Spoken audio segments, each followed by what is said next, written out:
I took her. She said we should hook up the boyfriend and booger. Don't know me, then look her. I'm being the clouds. Pool full of Henny, I drink and I drown. Good afternoon, party people. Welcome back to another fishing report here for Table Rock Lake. It is June the 15th, Wednesday night, and getting ready for the Wednesday night tournament. And wanted to come to you guys, let you know a little bit about what the fishing's doing. Partner and I have been having more success here lately. We've had a third, second, and a first place finish the last 3 tournaments. So doing pretty good on the success, but fishing's still been pretty tough, and wanted to go over a few things with you guys, maybe help you catch some fish next time you come out.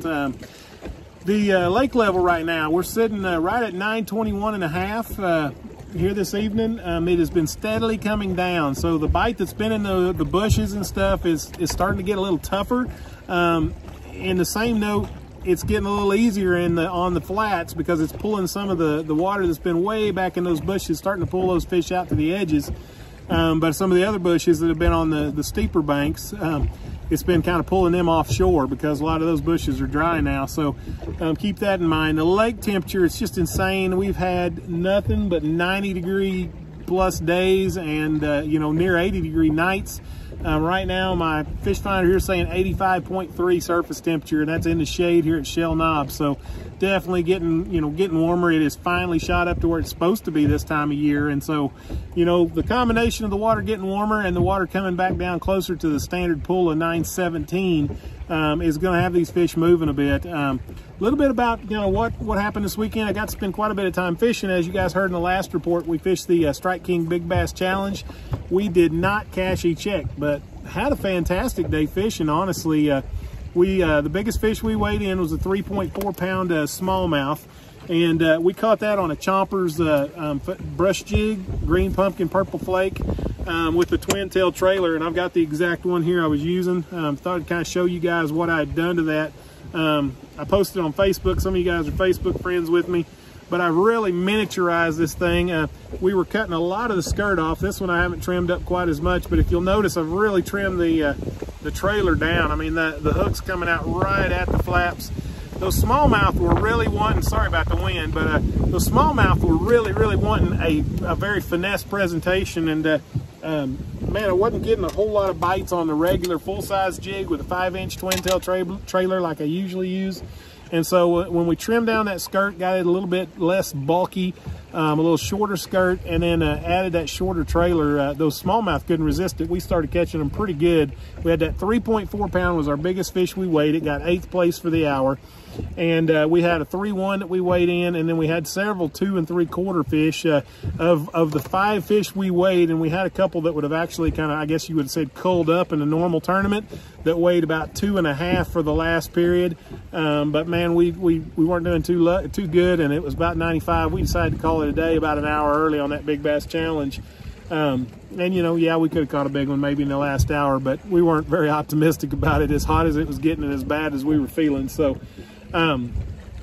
anyhow, we had a cumulative weight of about 14 pounds of ones we weighed. So I was pretty happy with that. That's a great day of tournament fishing. And almost all of those came off the Chompers jig. And the interesting part of this, what I think will maybe help you guys catch fish, for the largemouth, we seem to find those largemouth still, just like we were talking last week, main lake channel swing points. Those channel swings were really important, and it seemed like when we'd go to those, we'd catch the blacks, the largemouth. The smallmouth we were catching on kind of a pea gravel mixed rock point, still point related, and it kind of was a channel swing, but is much flatter than what we were catching the largemouth on. And then we got into some Kentuckies, and really the Kentuckies were up on the flats. And flats are an odd thing to fish. I've loved flats, and I really feel like that the largemouth use those flats a lot to get up and feed on. But it's, as I'm learning more and more about these flats, it seems like you have to have some deep water nearby to catch the big ones, and we were lacking in that department where I was fishing at, in the back of a pocket right near Kimberling City, and and I was throwing a jig in there in like 6 inches to a foot of water, and I did catch a black. It was only about 2 pounds. And when I did, 4 fish followed it out. So I mean, they were in there thick. It's just not really the size we were looking for. But as far as a limit filler, I mean, I really think we could have easily caught our limit there in about 30 minutes had we stuck around and done it. So you know, there's fish a lot of different places. There's fish that you can get to bite in a lot of different ways. I wanted to show you something else as far as just if you're coming down here to fun fish, and that's what I think most of you guys that are watching this stuff, you just want to come down and catch some fish. If you can find them with your electronics, this right here is the Berkley. It's a 1/2 ounce hair jig, and got it tied up here to do the vertical fishing. You can see that I can, you know, when I let go of that thing, it'll still sit nice and perfectly even in the water. This thing is hard to beat when it comes to those suspended Kentuckys. If you can troll over a point, use your down imaging. If you're seeing a good school of Kentuckys, mark those either on your fish finder or even do it old school and throw a float out. And man, you can really warp the Kentuckys on that thing. And the way I fish that is I'm going to throw it out there and let it sink down to well below the fish. I like letting it sink to the bottom, but some of the fish I've found have been at 80 feet, and there's no reason to let it sink that far. But when it gets down below those fish, pop that thing twice real quick up and let it sink down, and then pop it a couple more times. And this is one of those times where you need to watch your line. You know, most of the time you'll catch them either way. When you pop up, you'll have a fish on one of those times. But if you watch it, when you pop it up and let it start sinking down and you're watching your line, you'll see your line twitch, and you know you got him. All you got to do is set the hook. And so, you know, man, it's been pretty fun. It's been good. We've had I don't know, a couple 14.5 pound stringers the last couple weeks, and then I think we had a 17 pound here a few days ago in a tournament too, and won that one too. So I guess we've had a couple first, and so it's been going okay.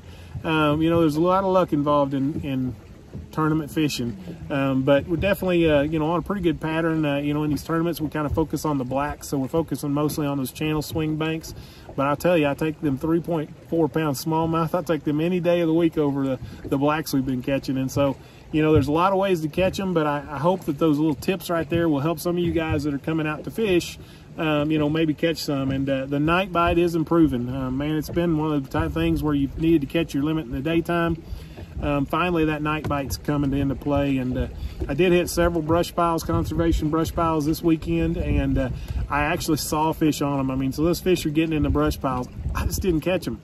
And, you know, whether that be because I'm a 2-trick pony, I threw a shaky head in them, I threw a jig in them, and they didn't hit either one of those. And there's a million other ways to fish a brush pile. You can swim a swim bait over it. You can drag a deep diving crankbait and tickle the top of that thing. I mean, there's so many ways you can catch fish on brush piles. I think I could have caught them, but I wasn't willing to spend enough time on it to figure out what exactly they were wanting that particular day. And one day it's one thing, one day it's the next. So, you know, I hope you get to get out there and go fishing. That drop shot bite's still there. I did drop shot, trying to get in to have that Strike King Big Bass Challenge has a random, I call it a loser drawing, and usually that's the one I'm going for, is the loser drawing. If you weigh in a keeper, you can get in on that loser drawing and see if you can win up to 250 bucks. So it's a pretty cool deal. We tried to weigh in a fish every weigh period, and so I did throw a drop shot and a swim bait around the deep docks, and they were on the corners of those docks. I just never did catch a keeper on doing that, but I did catch quite a few fish doing that.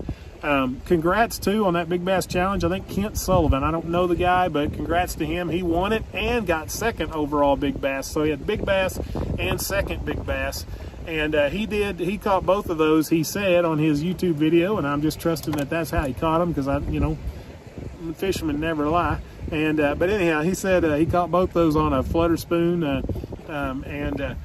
you know, I call it spoon jacking. And man, that can be really good this time of year. And obviously, if that's what he did, it was really good to him, because you know, having a couple 5-pounders in a day is fantastic. And so, you know, if you're going to spoon jack, it's not a rookie move. I mean, I've done it several times and it does work, but even I struggle with it. I mean, it's kind of like flipping a jig, but you're throwing usually a bigger, heavier spoon. I personally like I like throwing either the James Watson's little worldwide spoon.